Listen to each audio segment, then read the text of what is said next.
وہ جو آنکھیں دکھانے کی بات کر رہے تھے آئی ایم ایف پہ، اب آنکھیں چرانے کی بات کریں، بلکہ بہت کچھ لیٹ جانے کی بات کریں آئی ایم ایف کے سامنے، اور سب کام ہو گیا جی۔ پرائم منسٹر نے کل سر عام کیا دیا کہ ہم آئی ایم ایف کے اعتراضات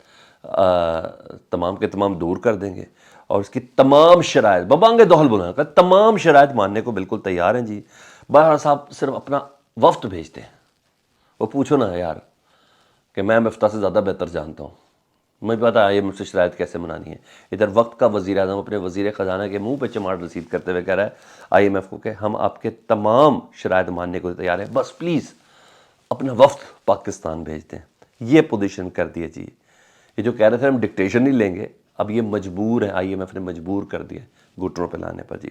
اچھا شرائط کیا جی، وہ سن لیں جی، آئی ایم ایف کی ماننے جا رہے ہیں، کنفرم ہو گیا جی، اس پہ فیصلے ہو چکے جی۔ وہ ہے سب سے پہلے گیس مہنگی کرنے جا رہے ہیں 70%، یہ سن لیں جی، اور پیٹرول کی لیوی بڑھا رہی ہے، پیٹرول ان قریب 270 سے 280 روپے ہونے کے لیے جا رہا ہے جی، اور یقین دہانی کرا دی ہے آئی ایم ایف کو،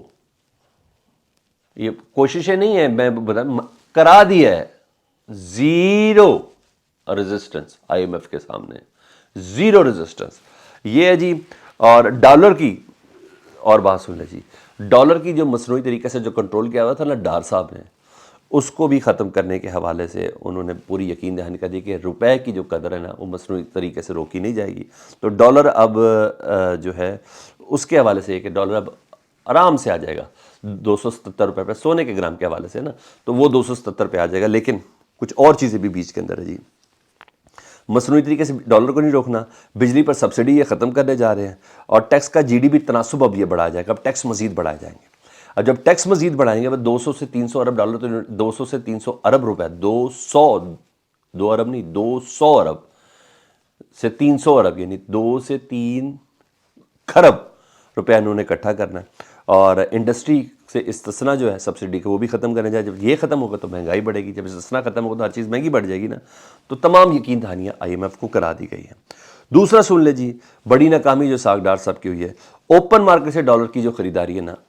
وہ کر دی گئی ہے 253 سے 255 روپے، آج جب آپ سے میں بات کر رہا ہوں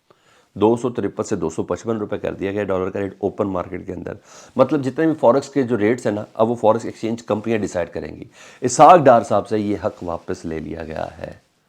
یعنی اوپن مارکیٹ اور انٹر بینک کے اندر 1 روپے سے زیادہ کا فرق نہیں ہوگا، یہ چند پیسوں سے زیادہ فرق نہیں ہوگا، جس کی وجہ سے اسحاق ڈار صاحب نے اپنے حساب سے بہت بڑی فنکاریاں دکھا کے پاکستان کو ذلیل، خوار، رسوا اور جو مہنگائی کا یہ طوفان ڈالا ہے نا، جی ہاں، وہ تمام کے تمام اختیارات اسحاق ڈار صاحب سے لے لیے گئے ہیں، اور مارکیٹ اب خود طے کرے گی، اب اسحاق ڈار صاحب طے نہیں کریں گے۔ دیں نا ذرا اپنے سمدی صاحب کو جواب، یہ سمدی صاحب آپ ہی کوئی جواب لے لیں، کیونکہ آپ نے تو ہم سب کو لاجواب کر دیا ہے۔ دوسری چیزیں ذرا سن لیں جی،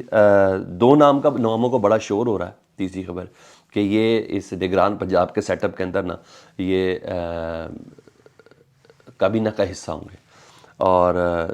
اور رجیم چینج آپریشن میں بھی ان کا بڑا کردار تھا، رائے عامہ کو ذرا متوازن کرنے کے لیے۔ ایک تو رشتہ داری ہیں جی، حفیظ اللہ نیازی صاحب، آپ کو پتہ ہے عمران خان صاحب کو ختم کرنے تک پر راضی ہیں،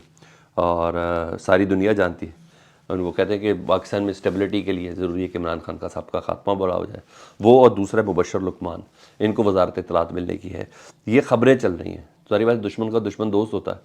تو یہ تو ایک اور سوال ہے، نیوٹرلٹی پہ بہت بڑا سوال ہے یار، کہ سب عمران خان کے مخالف لائے جا رہے ہیں، وزیر اعلیٰ عمران خان کا مخالف، اور باقی ساری اسٹیبلشمنٹ جو ہے لوکل اسٹیبلشمنٹ، پولیس کی وہ بیوروکریسی عمران خان کے مخالف، چیف سیکرٹری عمران خان کے مخالف، ڈی آئی جی عمران خان صاحب کے مخالف، اور یہ تمام وہ کریکٹر ہیں جو ڈروکولین کریکٹر تھے 25 مئی کے واقعات کے اندر، اور اب یہ مبشر لقمان اور حفیظ اللہ نیازی صاحب جیسے لوگ اب ان کو لایا جا رہا ہے، یعنی تمام اس سسٹم کے اوپر، اس حکومت کی نیت کے اوپر، اداروں کی انٹیگریٹی کے اوپر ایک سیاہ دھبا ہے، یہ سب چیزیں سیاہ دھبا ہے، مجھے تو اس کے علاوہ کچھ بھی نہیں لگ رہا۔ دوسرا محسن نقوی صاحب کے آنے کے بعد نا جی آئی ٹی تبدیل ہو گئی تھی، جب وہ عمران خان صاحب کی وزیر آباد والے حملے کی، اس جی آئی ٹی پہ نا کافی بوجھ تھا کہ جو جی آئی ٹی تھی کہ اس نے کام شروع کرنا تھا، اور ظاہری بات ہے بوجھ یہ تھا کہ انہوں نے وزیر آباد کی تحقیقات کو ذرا تھوڑا چینج کرنا ہے، کیونکہ وہ تحقیقات تو ساری پنجاب میں ہونی ہے، تو پنجاب میں تو محسن نقوی صاحب نے تو بہت اچھی سی چیزیں بہتر کی جا سکتی ہیں اصل حقائق سے دور کرنے کے لیے، حقائق تبدیل کرنے سے تفتیش کا رخ بڑھانا تھا۔ پھر نا انہوں نے کیا کیا، آتے ساتھ جی آئی ٹی کے سربراہ غلام محمود ڈوگر صاحب کو تبدیل کر دیا، اور کیونکہ وہ جی آئی ٹی میں غلام محمود ڈوگر ڈی آئی جی تھے، ان کی سربراہی میں بنی ہوئی تھی، اور تاکہ نیا کام ہو جائے۔ مگر جاتے جاتے ڈوگر صاحب نے کام بڑا زبردست کیا، انہوں نے کہا جتنی بھی تفتیش ہوئی تھی نا اس کا چلان عدالت میں جمع کرا دی، یعنی اب وہ ہسٹری کا حصہ بن گیا، اب عدالتی ریکارڈ کا حصہ بن گیا، اب اس میں امٹمنٹ کوئی نہیں کر سکتا، چینج کوئی نہیں کر سکتا۔ ٹھیک ہے، کس طرح یہ سازش تیار ہوئی، کون کون لوگ اس کے اندر شریک تھے، کون تفتیش میں شامل ہوئے، کون تفتیش میں شامل نہیں ہوئے، اور کس کس نے محرک کا کردار ادا کیا، تمام کو کر دیا۔ ممبر تھے لیگل ٹیم کے نا جی آئی ٹی کے، انور حسین شاہ، انہوں نے یہ جمع کروائے تھے۔ تو یہ تو ان کو لگیا بڑا زخم کہ بھئی کاپی ان کے پاس ہے، ایک عدالت کے پاس ہے، تو ریکارڈ کا یہ حصہ بن چکے۔